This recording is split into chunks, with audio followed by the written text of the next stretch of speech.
शिव गुरु बड़ा लागे अच्छा शिव गुरु के प्रार्थना करबो शिव गुरु 108 बारा सुतरा फेरबो शिव गुरु के बड़ा अच्छा लगे शिव गुरु के 108 पार सुतरा फेरबो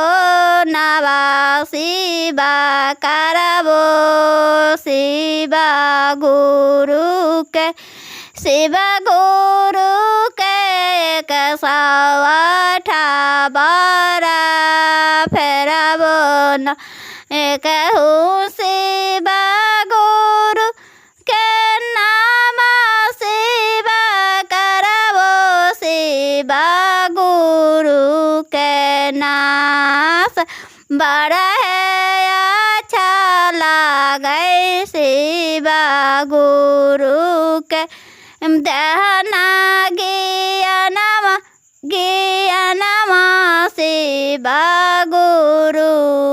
के ना 108 बारा शिव करबो न शिव गुरु बड़ा लागे अच्छा न मैं सब भयो बहाना करथिन नवा शिव के शिव गुरु सब कोन जुटला हाथिन सब गुरु जुटला सब शिष्य बनी गला शिव गुरु के न।